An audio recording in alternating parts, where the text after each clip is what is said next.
Society दिखाई गई है, गोकुल धाम सोसाइटी। तो ये हमारा हिंदुस्तान है।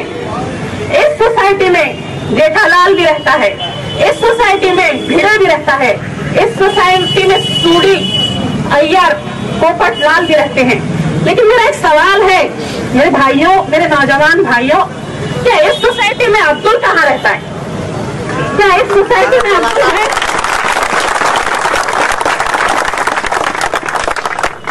तो मेरे भाइयों, जो इतने दिन से तारक मेहता का उल्टा चश्मा देखकर उसकी टीआरपी बढ़ा रहे हो, तो कभी सोचा है क्या अब्दुल कहाँ है?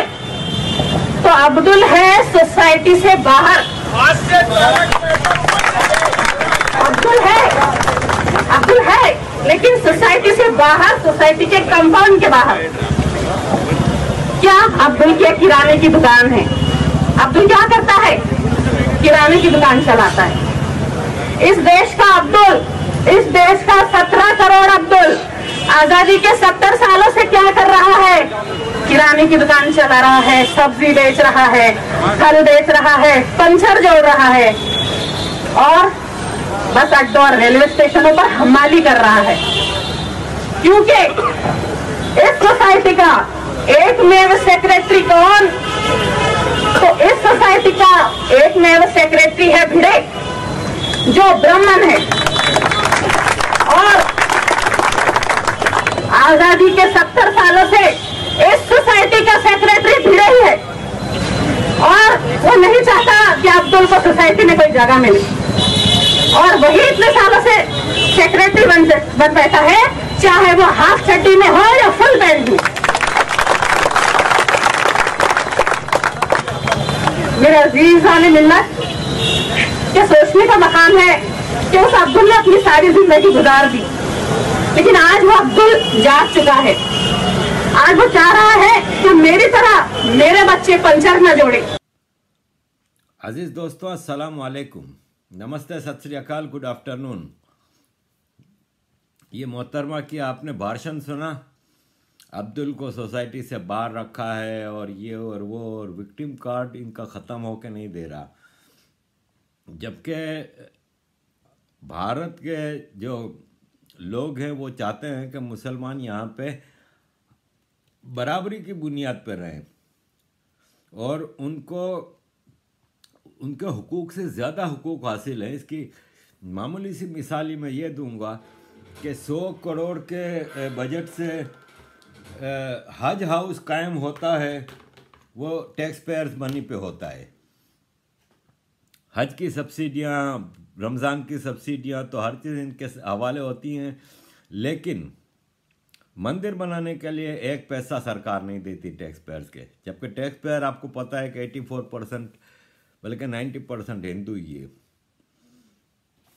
अब इसके लिए हमारा हिंद, जो कि मीडिया हाउस है न्यू दिल्ली टाइम्स और हमारा हिंद ने, इन्होंने, आप ये देखिए, ये वीडियो बनाई है जिसमें वो मुसलमानों को का एक इमेज बिल्ड करने की बड़ी कोशिश करते हैं कि मुसलमानों का एक बेटर इमेज बिल्ड हो।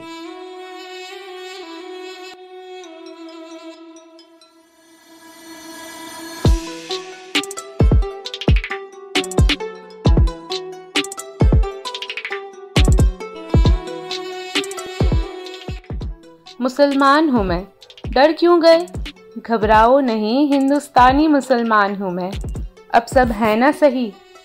तरक्की पसंद नहीं हम, या छवि जो मुसलमान की है बनाई, इस जंजीर को तोड़। तरक्की की आज़ादी को हमने खुले दिल से है अपनाई। हिंदुस्तान ने अपनेपन की गोद में है हमें समेटा, तभी तो कई मुसलमानों को इस सरजमी पे बलिदान के लिए तिरंगे में है लपेटा। उतना ही हिंदुस्तानी हूँ मैं जितना एक सिख, ईसाई या हिंदू फक्र से कहते हैं हम। हिंदुस्तान हमारी ज़मीं है और सभ्यता हमारी सिंधु। हाँ, नमाज अदा करते हैं हम 5 और अल्लाह ताला से दुआ करते हैं ना आए हमारे हिंदुस्तान पर कोई आँच। इस्लाम ने हमें मोहब्बत के रंगों में है घोला। भाईचारे, अपनेपन और एकता को हमने कभी भी मजहबी तराजू पर नहीं तोला।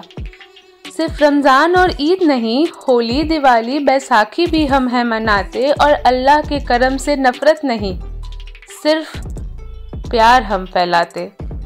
इस मुल्क ने न जाने कितनी रहमत है हम पर बख्शी, मुद्दा हम रहे हैं, चाहे हो सरकार अपनी या विपक्षी। मर्दों की दुनिया में हमारी औरतों ने भी कदम से कदम है मिलाया और नई कामयाबियों का गुल हिंदुस्तान में है खिलाया। याद रखना, तरक्की पसंद सोच को देंगे हम हवा, ताकि नापाक इरादों को दे सके दगा। अल्लाह के रहम से आज कहते हैं, फ़क्र है मुझे क्योंकि सिर्फ मुसलमान नहीं, हिंदुस्तानी मुसलमान हूँ मैं, हिंदुस्तानी मुसलमान हूँ मैं। और मैं यहाँ पे उन मोहतरमा को जो जिनकी आपने पहली वीडियो देखी आज शुरू में ही, उनको एक बात बताना चाह रहा हूँ कि आप खुशनसीब हैं कि आप भारत में रहती हैं। अगर आपके अजदाद ने हमारी तरह गलती की होती, हमारे अजदाद की तरह, हमारे पुरखों की तरह, और माइग्रेट कर गए होते पाकिस्तान में, तो पाकिस्तान के क्या हालात हैं ये मैं आपको ले चलता हूँ। आइए मैं बताता हूँ। 14 साल ये लड़की, एक सिटिंग MNA 62 साल का है, उसने शादी की है इसके साथ। कोई कानून की पाबंदी नहीं, कोई कुछ नहीं। ये बनाना रिपब्लिक में इमरान खान के मदीना की रियासत में ये सब कुछ हो रहा है। इमरान खान की मदीना की रियासत का यह हाल है कि मैंने आपको बताया था कि इसकी जो भगोड़ी बीवी है, पीरनी, जाली पीरनी, नकली पीरनी, जिसने बेवकूफ़ बनाया हुआ आवाम को ज़माने से, उसके पिछले शौहर का पूरा ख़ानदान पनप रहा है। और अब भगोड़ी पीरनी, जिसने बुढ़ापे में भाग के अपने ही मुरीद से शादी की इमरान खान के साथ, भगोड़ी पीरनी की बहन को हायर एजुकेशन में हाई पोस्ट दी है। 8.5 लाख रुपया इसकी पगार होगी, तनख्वाह होगी। इसकी क्वालिफिकेशन क्या है कि 8.5 लाख रुपए तनख्वाह मिलेगी इसको। वो इमरान खान की भगोड़ी बीवी की बहन है, यह इसकी क्वालिफिकेशन है। बनाना रिपब्लिक का मैं आपको और क्या हाल बताऊं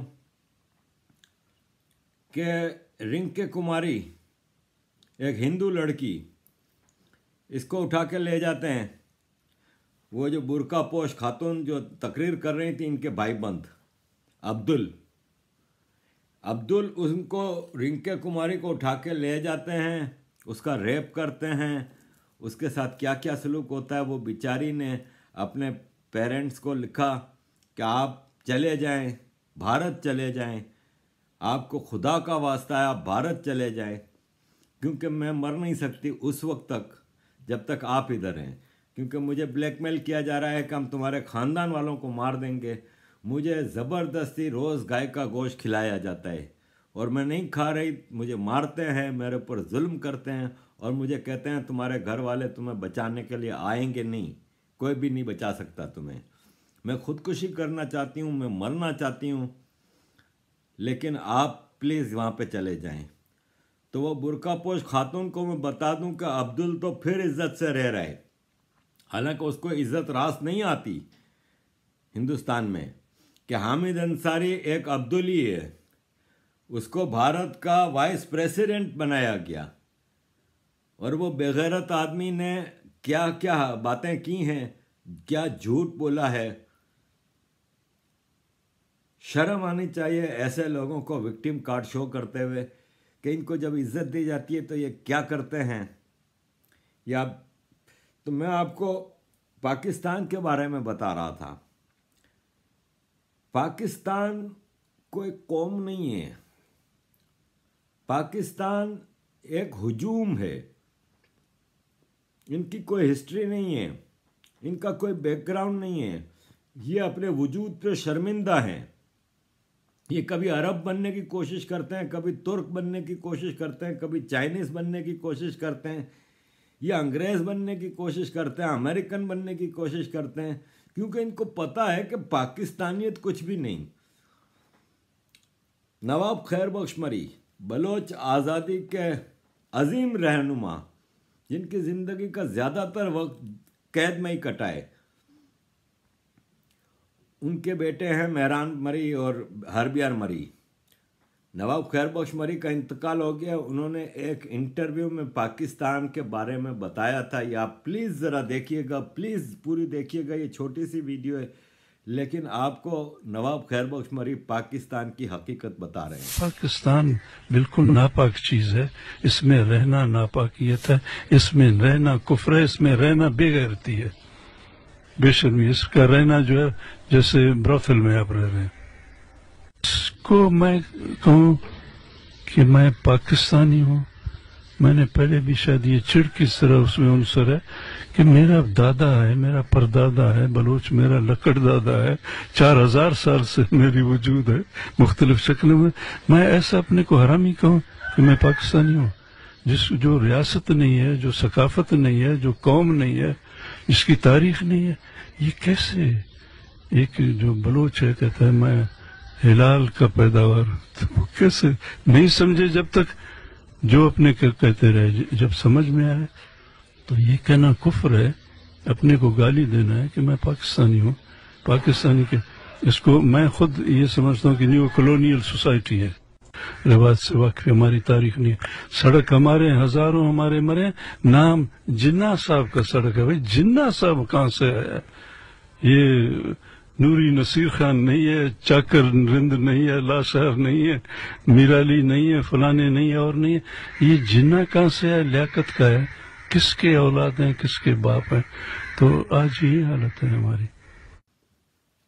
ये हकीकत है पाकिस्तान की। इसके बारे में मैं आपको इतना कुछ बता चुका हूं और आप लोगों को अंदाज़ा हो गया होगा कि ये किस किस्म की शैतान रियासत है जो कि लाई गई है वजूद में इन वेस्ट के लोगों के लिए, जिनके अपने मकासद थे इस रियासत को, इस स्टेट को बनाने में, कि इंडिया को काट के। ये मैं सब डिटेल में आपको बता चुका हूँ और ये हर गुजरते दिन के साथ साबित होता जाता है कि मेरी बात सही है। किसको नहीं पता कि पाकिस्तान टेररिज्म में मास्टर है पूरी दुनिया में, लेकिन FATF हर 6 महीने बाद एक ड्रामा करता है, मीटिंग करता है और उसको ब्लैक लिस्ट में नहीं जाने देता। यही वेस्ट के सारे एम्बेसडर बैठे होते हैं, डिसाइड करते हैं कि नहीं अभी और मौका दें पाकिस्तान को। कितना मौका दोगे? अब FATF का इजलास हो रहा है और आपके सामने वही होगा कि इसको ग्रे लिस्ट में रखेंगे, घिसटता हुआ रखेंगे, ना इसको ब्लैक लिस्ट में डालेंगे, ना इसके ऊपर एम्बार्गो लगेगा। जबकि अगर इसके मुकाबले पे आप भारत के बारे में देख लेंगे, इंटरनेशनल प्रोपेगेंडा कितना तेज़ी से हो रहा है, वरना भारत में कोई ऐसा ह्यूमन राइट्स का इशू नहीं है। इतनी इंटरनेशनल साजिशों के बावजूद भारत की सरकार बड़े हौसले के साथ और बड़ी बर्दाश्त के साथ चीज़ों को चला रही है। वरना जिस किस्म की फोर्स यहाँ पे इस्तेमाल हो रही है पाकिस्तान में, मतलब आप देखें कि प्रोटेस्ट तो इतने हो रहे हैं कि आपको बता नहीं सकते। POK कश्मीर बनेगा पाकिस्तान, POK के लोग कराची में प्रोटेस्ट कर रहे हैं।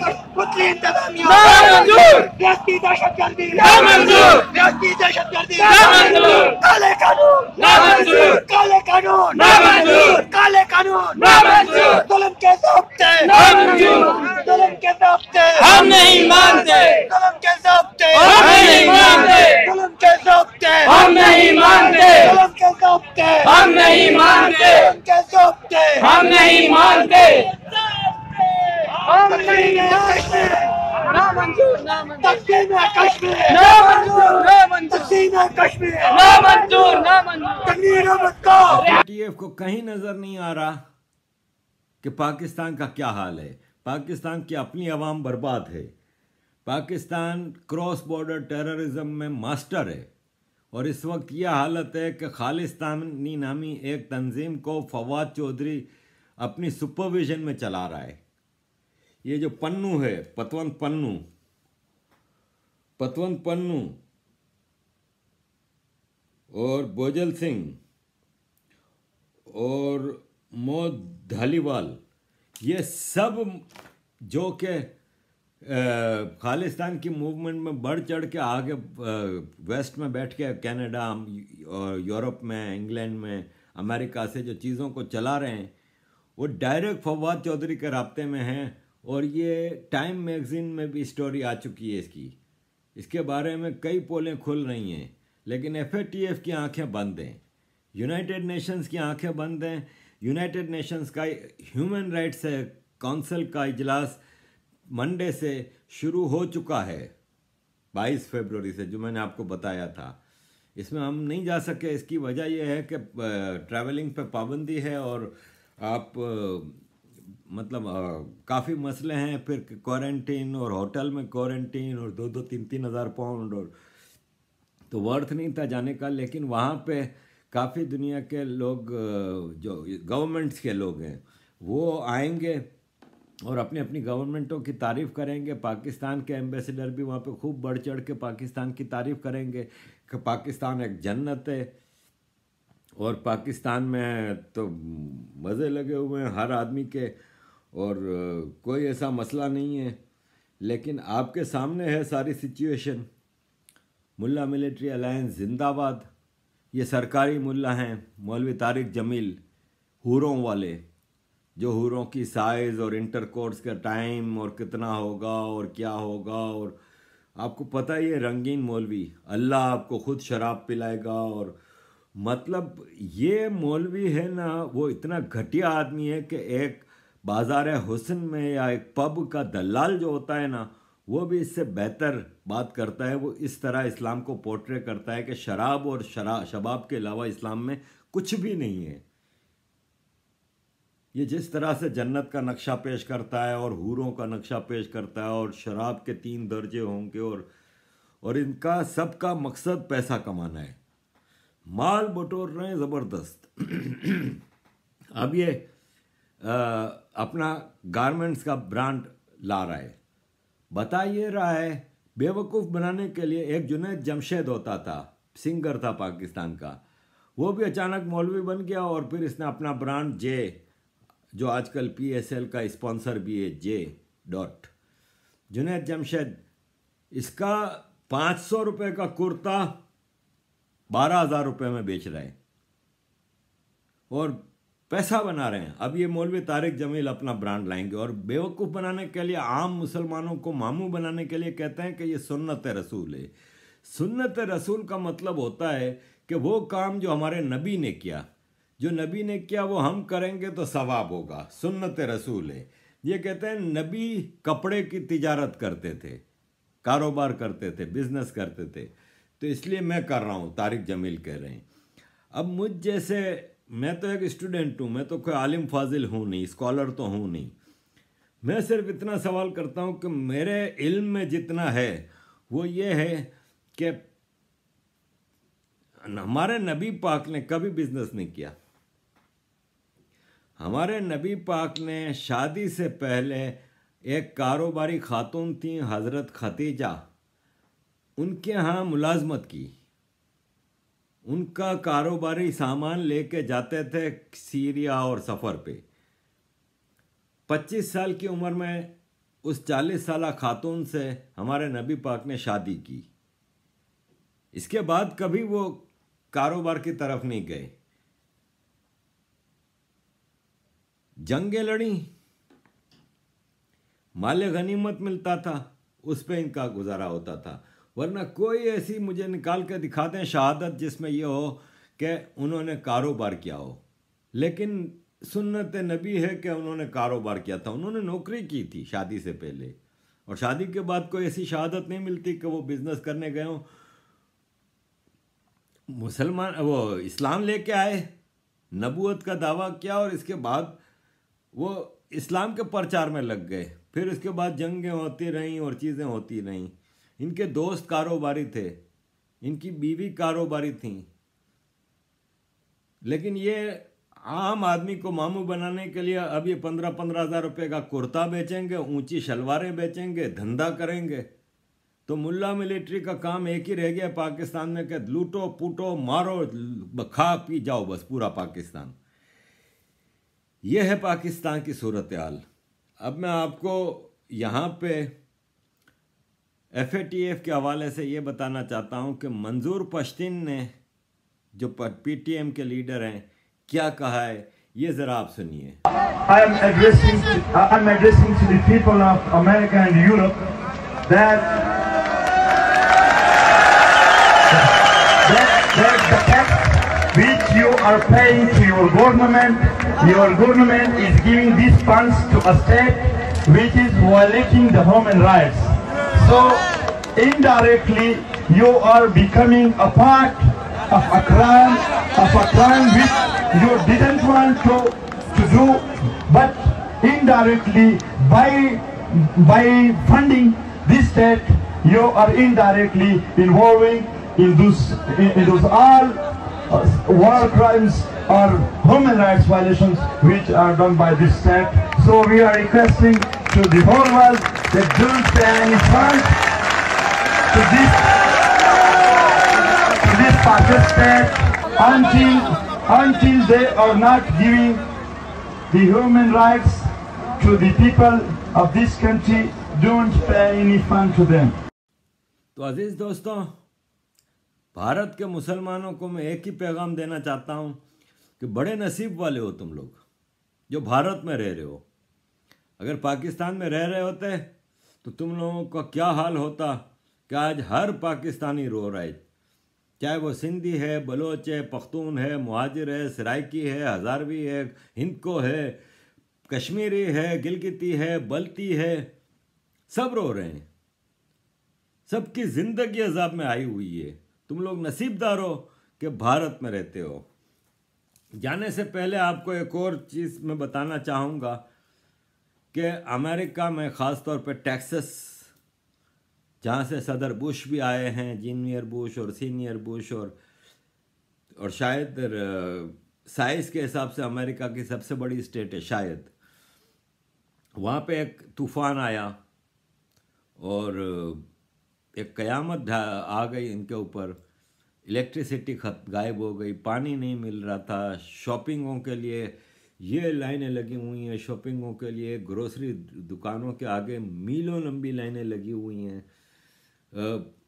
तबाही का एक आलम है और घरों के तबाह हो गए हैं। मौसम ने ऐसा उनका हाल किया है कि greatest country of the world है। रिसोर्सेज के हिसाब से पूरी दुनिया को लूट के इन्होंने क्या कुछ अपने मुल्क में जमा नहीं किया, लेकिन वहाँ पे भी ये कुदरती जब आफत आती है ना तो इसको कोई रोक नहीं सकता और इसके आगे फिर इंसान बेबस हो जाता है। टेक्सास में तो तबाही आई हुई है और बस मैं इसके बारे में मज़ीद आपको क्या बताऊं कि कुदरती जो तबाही आती है ना वो बड़ी भयानक होती है। जैसे ये पेंडेमिक चल रहा है, इसने भी लोगों की ज़िंदगियों को बर्बाद करके रख दिया है। तो अज़ीज़ दोस्तों, ये मेरे पास छोटी सी खबर थी पाकिस्तान के हवाले से जो मैं आपके साथ शेयर करना चाह रहा था। थैंक यू वेरी मच कि आप लोगों की मोहब्बत और आप लोगों का आशीर्वाद मेरे सर पे कायम है, तो मेरी आवाज़ भी आ रही है। जब तक दम में दम है बोलते रहेंगे। जिस दिन आवाज़ बंद हो जाए, जिस दिन मेरी ट्वीट ना मिले, उस दिन समझ जाइएगा कि हमारा भी वक्त आ गया है। धन्यवाद। जय हिंद, जय Shri Ram, Vande Mataram. Namaste, British Indians and Hindus. The British Census 2021 is happening from 1st to 21st of March. The census plays an important role in government policy making. You will get an opportunity once in a decade and no right to complain for another 10 years. The following questions are very important as the answers will impact policy making. Question 16, please tick Hindu as your right answer for what's your religion, as this will help get basic facilities such as grants for Hindu mandirs, community centers, and crematories, availability of Hindu chaplains, and availability of Hinduism for GCSE. Please don't split yourself by sex, as this will dilute our numbers and weakens our voice in media and political arena. Christians and Muslims never do this split, even though they are from different sects. Question 18. Please write your mother tongue, for example, Hindi, Gujarati, Tamil. etc. as your answer to what's your main language.